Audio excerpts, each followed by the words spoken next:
I love stories involving mermaids, mermen. I love they're rare, but if you do read enough cryptid books or paranormal books, you will come across those types of stories. And I think it's interesting if you were to go to some of these channels where people are sharing their encounters and you watch some of the videos where mermaids are discussed, or if you go to the Animal Planet fake documentary that they put out about mermaids, or Xeno Hunter's video about mermaids, if you read the comment sections of those videos, you will see a lot of people saying, like, yeah, I'm pretty sure I saw one.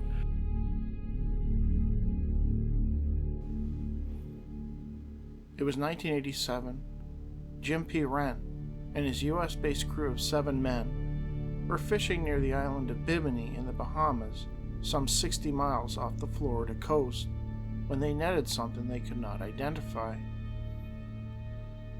Despite being seasoned fishermen, none of them could quite figure out what they were looking at, nor did they have any notion of what to do with it. Some of the men immediately began to wonder if the strange catch had something to do with the previous evening's sighting.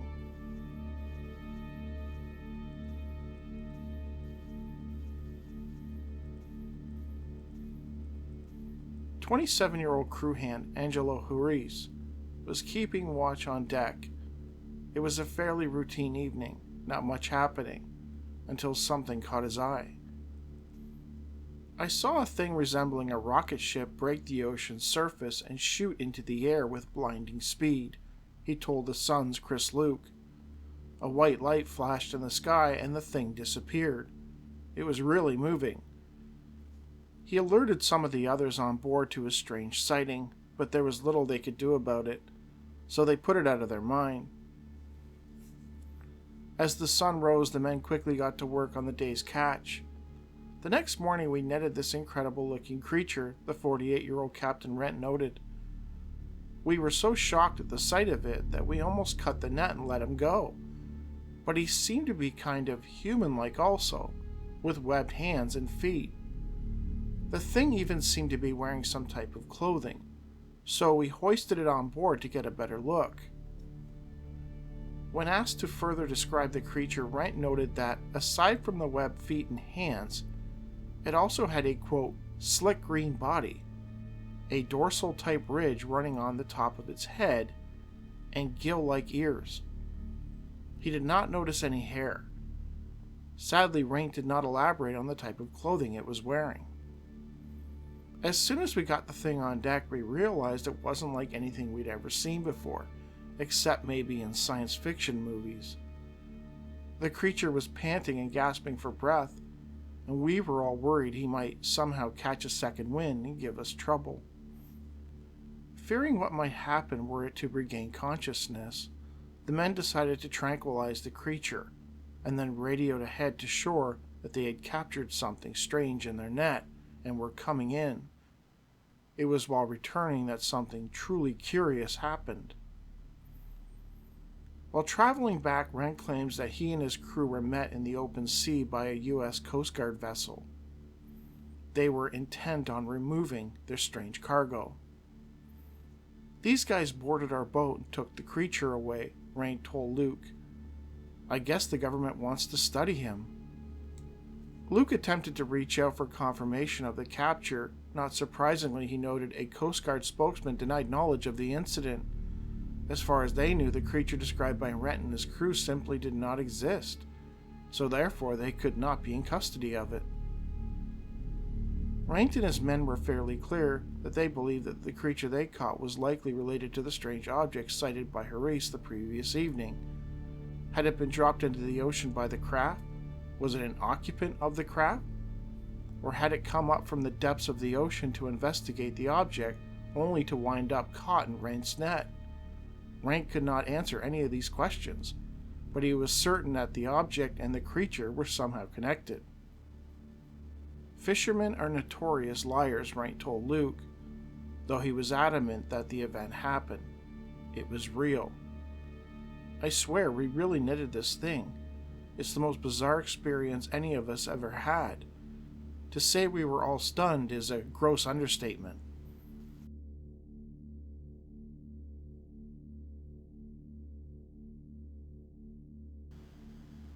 It was a hot summer day in 1978. 11-year-old James, no last name given, was walking along the promenade by West Kirby Beach with his dog. The sky was deep blue, very few, if any, clouds visible. It was around 2 or 3 in the afternoon. The heat of the sun bore down. James took notice of a bearded man who was using a pair of binoculars to look out to sea. The man, he guessed, was in his late 30s, very tall, over 6 feet in height. His skin was quite freckly. The man put down his binoculars and turned to look at James. He then called to him, beckoning him to come over and take a look through his binoculars at the strange thing he'd spotted in the sky. Although reluctant at first, James eventually walked over and peered through the man's binoculars. "Look closely," he heard the stranger say. As it turned out, he wasn't lying. A strange silver ball was hovering over West Kirby Beach. He watched it for about 5 minutes as it hovered. Suddenly it began to climb, jolting as it moved, going very fast before dropping downward and moving rightwards at a speed that James noted was, quote, incredible. It jolted around and then stopped again. It remained stationary, hovering over a nearby rock island for another 10 minutes. It then zoomed across the sky to the left before returning to its original position. Then it began to change color, going from a silver hue to a reddish green before shooting straight up into the sky and vanishing. James watched all of this through the binoculars. He was completely transfixed. James next felt a strong, unexplainable desire to walk over to one of the nearby rock islands called the Red Rocks. This island is one of a number of sandstone rocks, which are accessible on foot at low tide to those who know the terrain well. James noted that the older man, who was still standing next to him, expressed an interest in joining him. They were both hoping to see the strange object again. Jenny Randles, who wrote of the Kirby Beach encounter in her Northern UFO News newsletter, noted that while the case didn't seem all that exciting, even suggesting that the UFO sighted by James might have been a high-flying kite or a tethered balloon, it was what happened next that most interested her. As James and the man with the binoculars talked about going to the rock island, their attention was suddenly drawn to the small road behind them. 3 old, official-looking black Jaguar cars were parked there. James had not heard them drive up, and he hadn't noticed them earlier. Where had they come from, he wondered. Inside, men were seated, seemingly watching them. The door on one of the cars, the one nearest to them, opened, and out stepped a tall man. He began walking towards James and his friend. James's dog began barking furiously at the man. He noted that his dog didn't normally behave this way around people. While he was curious about what the man wanted, James admitted that he too was quite frightened by him. There was just something about this man that didn't feel right. James remembers the man's clothes well. They seemed rather out of place, at least for someone at the beach. He was wearing a crisp black suit.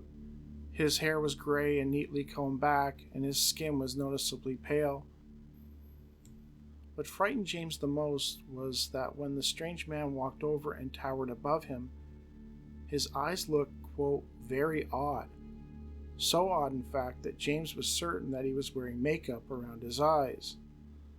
This man in black then told James in a very serious tone that he, quote, had best go home. James declined and quickly headed across the sand towards the island. The man with binoculars said not a word and remained with James, following along. As they approached the island, they were disappointed to not see the silver ball again. When they returned to the promenade, both the cars and the man in the black suit were gone. On returning home, James noticed that his watch had stopped working. The hands were stuck some 20 minutes a little after 2 p.m., around the time he guessed when he looked through the binoculars and saw the UFO for the first time. James confided the strange events at the beach only to close friends and family. In the days that followed, he found himself suffering from a series of horrifying and extremely vivid nightmares. these nightmares always involved apocalyptic scenarios, including the persistent vision of mushroom clouds over Liverpool and Birkenhead and the Mersey estuary.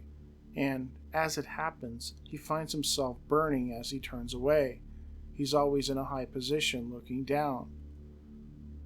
I know that this is no ordinary dream because it is so real, he said.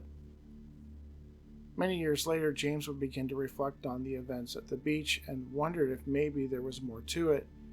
He would eventually reach out to Mark Glover of the Manchester UFO Research Association, or MUFORA, to tell of his encounter. He in turn put him in touch with noted UK-based researcher Jenny Randles. Randles even corresponded with James, which she wrote about in her Northern UFO News newsletter. Another researcher, Tony Eccles, also corresponded with James, and even discussed the case in his book, A Different Sky, Unusual Sightings and Strange Phenomenon over Merseyside. Mark Glover took a keen interest in the case and was surprised to discover that James had had another encounter 10 years later. In June 1988, whilst on a week-long solo camping expedition on Lake Coniston in Cumbria, James claims that he suddenly felt a strong sensation, quote, like my brain's being picked, and then observed a silver ball hovering over the lake which buzzed about and then shot skyward. He alleges that he awoke that night in his tent with aching sensations all over his body. In their discussions with him, Glover and Randles found that James seemed to have a flair for the dramatic, but otherwise they believed that he was telling the truth. When I first read this account, I did wonder if the guy on the beach, the bearded guy with the binoculars, was somehow connected to the men in black that he encountered later. But after reading, I don't know if he was or not. But it just seemed kind of strange how he just encountered this guy who was pointing out this object, and he was telling him to look closely. I don't know. It could be nothing. It could be something. It does make me wonder if this experience was some parts of it were projection. Like, it definitely sounds like something happened. His watch stopped at 2 o'clock right after he observed the craft, the men in black appearing. Then he started having these nightmares, apocalyptic nightmares. And anyone who watches Ben Hanson's UFO Witness, he went around and talked to a lot of pilots who had encounters with UFOs. And one of the things that seemed to pop up on a lot of these pilot encounters is that right after the sighting, they started having these horrible apocalyptic nightmares. So it seems to tie in to what a lot of people experience.